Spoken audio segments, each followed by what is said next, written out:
എന്തല്ലേ ആ വാതിലൊക്കെ തുറന്നിട്ടിരിക്കുന്നത്? കള്ളന്മാരാറ്റം കയറിയിട്ട് എന്തെങ്കിലും എടുത്തുകൊണ്ടേ ഞാൻ അറിയില്ലല്ലോ. അളിയാ അളിയ എന്താ ഒരു ബേജാറ്? ഓള് നാട്ടിൽ പോയി വേണ്ടാണ്. അമ്മക്ക് സുഖമില്ല എൻ്റെ അളിയാ, 2 ദിവസം കഴിഞ്ഞാൽ വരൂലേ? ഞാൻ നോക്കാം. എന്താണ് ശ്രീ? മനുച്ചേട്ട ഗൗരി ചേച്ചി ഉണ്ടോ? ഇല്ല, അവളെ നാട്ടിൽ പോയിക്കോ. പാർവതി ഇങ്ങോട്ടെങ്ങാനും വന്നായിരുന്നോ? ഇല്ല, എന്തു പറ്റി? നീ ഇങ്ങനെ ടെൻഷൻ അടിക്കാണ്ട് ഇവിടെ വന്നിരിക്കുക. ചേട്ടാ ഞാൻ ഇന്നലെ അവളെ വിളിച്ചായിരുന്നു. ഇപ്പൊ രാത്രി വിളിച്ചിട്ട് കിട്ടിയില്ല. ഇന്നലെ കറണ്ട് പോയായിരുന്നില്ലേ, അതാന്ന് ഞാൻ വിചാരിച്ചത്. പക്ഷെ രാവിലെ ഞാൻ പോയപ്പം ഡോറൊക്കെ തുറന്ന് കിടപ്പുണ്ടായിരുന്നു, ലൈറ്റ് ഒക്കെ ഉണ്ടായിരുന്നു. പക്ഷെ ഇപ്പൊ വൈകുന്നേരം വന്ന് നോക്കുമ്പോഴും അങ്ങനെ തന്നെ കിടക്കുവോ ഫ്ലാറ്റ്. അവൾ ഇന്നലെ നേരത്തെ വന്നിട്ട് പോയെന്നാണ് ഗൗരി പറഞ്ഞത്. ഇവിടെ ഇന്നലെ രാത്രി വന്നിട്ടുണ്ടായിരുന്നു. മറ്റേ തിരുവനന്തപുരത്തുള്ള കൊച്ചല്ലേ? പക്ഷെ ഇപ്പൊ വിളിച്ചിട്ട് കിട്ടുന്നില്ല. എവിടെ പോയെന്ന് ഒരു ഐഡിയ ഇല്ല. ഈ പാർവതി ഇവിടെ ഒറ്റക്കാണോ താമസം?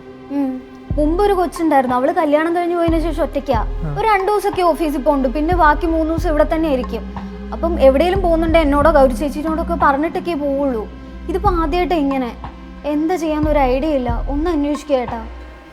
അടിയ ഈ പെണ്ണിനോട് പോയി